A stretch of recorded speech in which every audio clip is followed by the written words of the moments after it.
Okay, so this is kind of not the second in the series necessarily, but a supplement. I kind of came up with it at dinner tonight.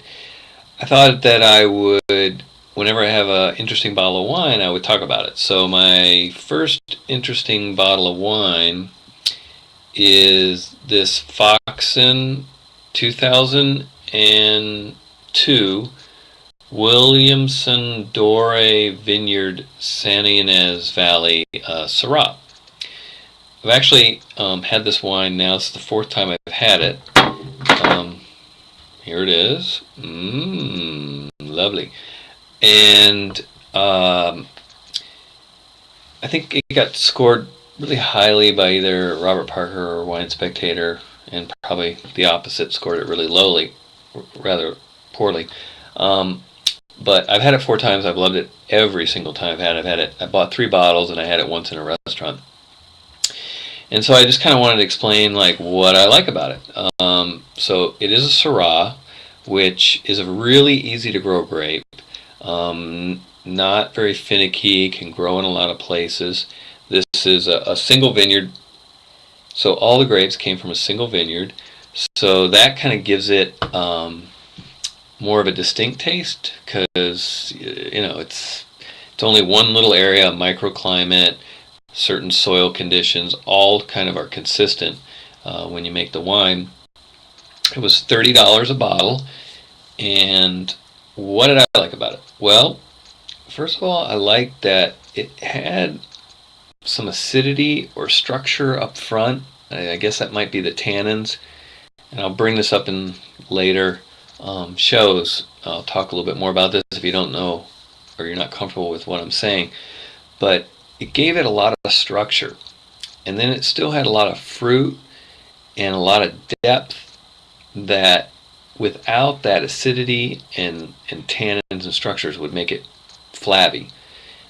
Now I hate a lot of these terms that I'm using, but it's true. That's just it, and this is where I get into talking about wine. I mean, what you're trying to do is have a conversation about it, and I'm picking up where I left off with my wife. We had a pork loin on the grill with this, with she sauteed some apples, and then we had some broccoli and bread with it.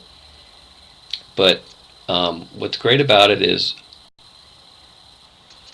you get, with a Syrah like this, you get a lot of spiciness to it, you get a lot of dark fruits, and definitely some complexity, which means when it gets into your mouth and you're tasting it, there's just a lot going on. Like your mind is kind of racing trying to put it all together, and that's where you kind of go, wow, this is a really good wine.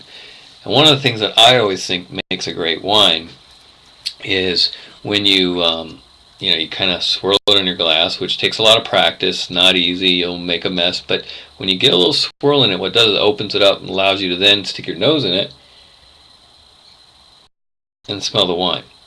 And you want to do that a couple times, and then when you taste it, because your taste buds are loaded up with the smell, and then you taste it, you kind of get the most out of the wine. But whenever I really like a wine, I find myself almost wanting to smell it, or another way to say it is nose it. Like put your nose in it, nose it.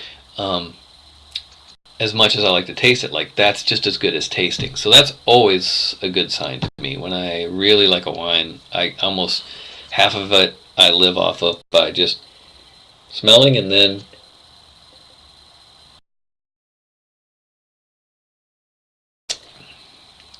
nice taste. Long finish.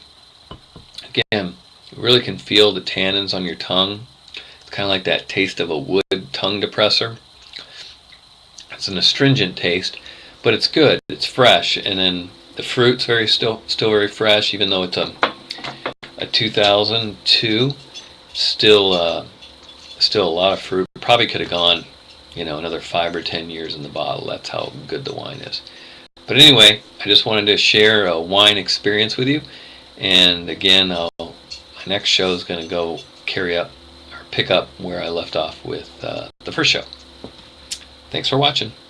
Love the comments and feedback.